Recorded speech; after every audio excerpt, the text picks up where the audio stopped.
Sabay-sabay po nating basahin ang Aklat ng Mga Awit, chapters 125 to 128. Parang bundok Zion ang taong kay Yahweh ay nagtitiwala, kailan may di makikilos, hindi mauuga.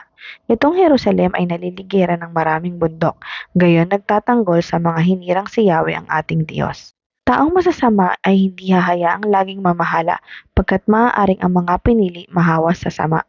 Ang mga mabait na tapat sumunod sa iyong kautusan, sana'y pagpalain mo sila o Yahweh sa kanilang buhay. Ngunit ang masama sa kanilang hilig ay iyong parusahan.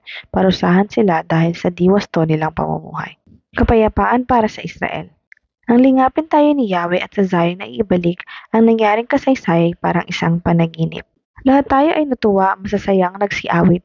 Ang sabi ng mga bansang nagmamasid sa paligid, tunay na dakila ginawa ni Yahweh para sa kanila. Dakilang ang masasabi, pambihira ang ginawa, kaya naman kami ngayon nagdiriwang natutuwa. Kung paanong inuulan itong mga tuyong batis, sa sariling bayan namin Yahweh kami ay ibalik.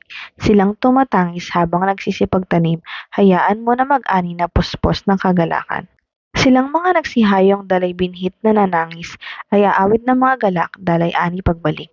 Maliban nga na si Yahweh ang nagtatag nitong bahay, ang ginawa ng nagtayo ay wala ring kabuluhan. Maliban nga na si Yahweh ang sa lungsod ay gumabay, ang pagmamasid ng bantay ay wala ring saysay. Hindi dapat makahirap magpagal sa hanap buhay. Maaga pa akong bumangon, gabing-gabi kong humimlay, pagkat pinagpapahinga ni Yahweh ang kanyang mahal. Kaloob nga ni Yahweh itong ating mga anak, ang ganitong mga supling pagpapalang mayroong galak. Ang lalaking mga anak sa panahong kabataan, ang katulad ay palaso sa kamay ng isang kawal.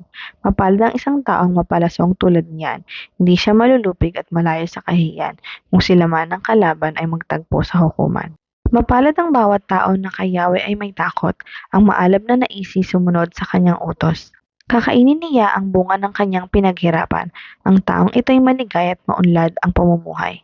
Sa tahanan ng asawa ay parang ubas na mabunga at bagong tanim na olibo sa may hapag ang anak niya. Ang sinuman kung si Yahweh buong pusong susundin, buhay niya ay uunlad at laging pagpapalain. Mula sa Zion, pagpapala nawa ni Yahweh ay tanggapin at makita habang buhay pag-unlad ng Jerusalem. Ang magiging iyong apo nawa iyong makita rin, naway maging mapayapa itong bayan ng Israel.